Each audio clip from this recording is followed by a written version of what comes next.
Doctor صاحب 2 سوال ہیں، اور میں چاہوں گا تھوڑا سا اگر تفصیل ہو جائے اس میں۔ پہلی بات تو یہ کہ لال مسجد جو اور اس جیسے جو بھی واقعات ہوتے ہیں یا اللہ بہتر جانتا ہے ہونے ہیں، موجودہ سوات والا بھی یہ جو ہو رہا ہے معاملہ، معاہدے والا خاص طور پہ، تو میں یہ سمجھتا ہوں کہ کیا خاص طور پہ ہمارے جو عالم دین ہیں، خاص طور پہ اگر جو سوال یہ آتا ہے، سب سے بڑا عالم دین یہ کہتے ہیں ہمارے معتبر، ہمارے لیے بہت محترم ہے، وہ کہتے ہیں کہ جی یہ طریقہ ٹھیک نہیں تھا، لال مسجد کا لوگ ٹھیک تھے، ان کی بات ٹھیک تھی، لیکن ان کا طریقہ ٹھیک نہیں تھا، سنت سے ہٹا ہوا تھا، اور جب سنت سے چیز ہٹ جائے تو مین چیز خراب ہو جاتی ہے۔ لیکن یہ ہے کہ معصومیت تو سب مانتے ہیں کہ اب نہیں ہے، صحابہ کرام رضی اللہ تعالیٰ عنہ میں بھی اختلاف اور کافی تھا۔ تو مین سوال یہ ہے کہ اگر اللہ کا کوئی بندہ کھڑا ہوتا ہے، نیک مقصد لے کے کھڑا ہوتا ہے، بے شک شروع میں اس کی نیت ٹھیک نہ بھی ہو، اللہ بہتر جانتا ہے، لیکن اب وہ ایک ایسی سٹیج پہ آ گیا ہے کہ وہ لوگوں کو کال کرتا ہے کہ آؤ میں ایک نیک مقصد کے لیے کھڑا ہوں، تو کیا یہ لال مسجد کا واقعہ ڈر آتا ہے کہ اللہ کے ہاں ہم جواب دے تو نہیں ہے کہ یہ میرا بندہ کھڑا ہوا تھا، یہ میرے لوگ کچھ کھڑے ہوئے تھے، تو پورا پاکستان ایک گیس کریں کہ اگر کھڑا ہوتا ان کی کال پہ تو میرے خیال سے تو نتیجہ کچھ اور نکلتا۔ دیکھیے اس صورتحال کو یوں سمجھیے کہ ایک ہے نیت، نیت کے بارے میں کوئی فیصلہ کرنا نہ نفین نہ اثباتاً میرے لیے ممکن نہیں ہے۔ آپ کی نیت اچھی ہے یا بری ہے یہ میں تو نہیں فیصلہ کر سکتا، میری نیت اچھی ہے یا بری آپ فیصلہ نہیں کر سکتے، تو نیت کو ایک طرف رکھ دیجیے۔ طریقہ کار کی بات آئے گی، طریقہ کار میں کیا ہے کہ پہلے ایک جمعیت حاصل کرو، یہ نہیں کہ کھڑے ہو کے نعرہ لگا دیا 4 آدمی 20 آدمی اور ایک مسجد کے اندر جو ہے محصور ہو کر بیٹھ گئے، یہ تو کوئی طریقہ نہیں ہے۔ پہلے آپ نے کوئی دعوت دی، آپ نے آل پاکستان لیول کے اوپر کوئی بات جا کر کہی، کوئی آل پاکستان جماعت بنائی، کچھ بھی نہیں۔ تو یہ تو کوئی شخص بھی کھڑا ہو کر کسی وقت ہنگامہ کر لے، آپ کہیں گے اس کی مدد کرنا لازم ہے، لا حول ولا قوت الا باللہ۔ اس طرح کی چیزوں کی تو مدد نہیں کی جا سکتی۔ میں تو صوفی محمد صاحب سے ملا تھا آج سے 15 سال پہلے کہ آپ جو یہ مالاکنڈ میں کام کریں تو کیا مالاکنڈ علیحدہ ملک ہے؟ آپ آل پاکستان، آخر شریعت پورے پاکستان کی ہونی چاہیے، پاکستان کو بنایا گیا اس کام کے لیے، آپ مالاکنڈ میں تحریک چلا۔ میں لاہور میں آپ کے لیے جلسے کا اہتمام کرتا ہوں نا، بہت دور پہاڑوں کے اندر جا کر ملا ان سے، کیونکہ انہوں نے تحریک چلائی تھی، تحریک دفاع شریعت، اور اس وقت ایک بڑا جلوس لے کر وہ نکلے تھے وہاں سے مالاکنڈ سے،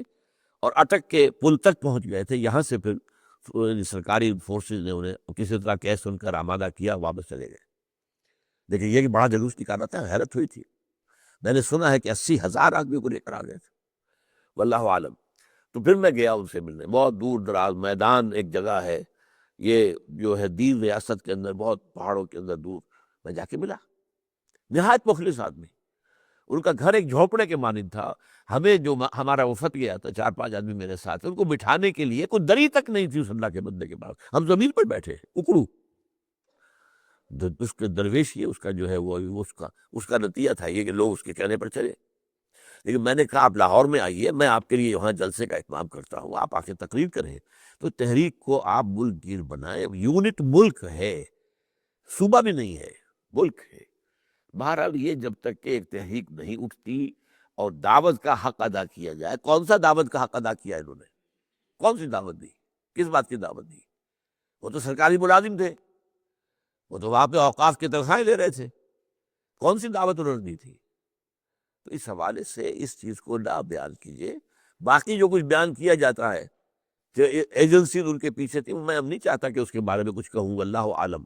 ان کو میں یقین کے ساتھ کہہ بھی نہیں سکتا، لیکن بات اور اس کو یہ ہے کہ اصل میں اس پر میں یقین کے ساتھ کہہ رہا ہوں کہ یہ تو در حقیقت ساری خباثت تھی صدر پرویز کی، یعنی ایک چھوٹا سی پھنسی یہاں نکلی ہو تو 2-3 جو ٹیکے پیرسلین کے لگائے جائیں ٹھیک ہو جائے گی۔ اس نے کہا بڑھنے دو اس کو، بڑھنے دو، بڑھنے دو، بڑھنے دو، بڑھنے دو۔ اگر انہوں نے پہلے ہی روز پہ ان کا بجلی اور پانی بند کر دیتے تو ختم ہو جاتا مسئلہ، نکل جاتے کہ باہر کے نہیں، بڑھایا اس کو۔ اور بعض روایات ہے کہ گورنمنٹ ایجنسیز نے انہیں سپورٹ کیا تاکہ بڑا پھوڑا بن جائے، اور پھوڑے کو میں چیرا دوں گا اور دنیا سے شاباش لوں گا، بش بھی شاباش دے گا، اور جو گارڈل جو ہے وہ بھی دے گا، شاباش دے گا، اور چائنا نے بھی شاباش دی، روس نے بھی شاباش دی، کیونکہ اسلام کے تو سب کے سب دشمن ہے کہ تم نے بڑا کارنامہ کیا، اس کے لیے اس بدماش نے یہ سارا معاملہ کروایا۔ اب کہتا ہے غلطی تھی، غلطی ہوئی، لیکن اصل میں تو اس کی نیت خراب تھی، میں اس کے بارے میں تو صاف طور پہ کہہ رہا ہوں نیت خراب تھی۔ تو اس وجہ سے آپ ان چیزوں کو اس معنی میں نہ لیجئے۔ میتھوڈالوجی حضور کی جب تک اختیار نہیں کی جائے گی یہ کام نہیں ہوگا۔ طریقہ کار خلوص کتنا بھی ہو، آپ انتہائی خلوص کے ساتھ غلط موسم میں بیج ڈال دیجئے گندم کا، بیج بھی ختم ہو جائے گا، وہ موسم ہی نہیں تھا، تم نے غلط موسم کے اندر بیج ڈال دیا ہے تو بیج بھی ختم۔ تو اس کے لیے زمین تیار نہ کی ہو، بیج پکڑ دیا ہو تب بیج گیا۔ وہ تیاری کی حضور نے 12 برس مکے میں تیاری کی ہے، سختیاں جھیلی ہیں، مشکلات برداشت کی ہے، پھر ایک جماعت تیار کی، ان سے بیعت لی ہے۔ وہ جماعت پھر اتنی بڑی تھی کہ اس وقت کے حالات سے وہ سائزیبل تھی، اس لیے کہ کفر میں مقابلے میں صرف 1000 آدمی لا سکا تھا نا،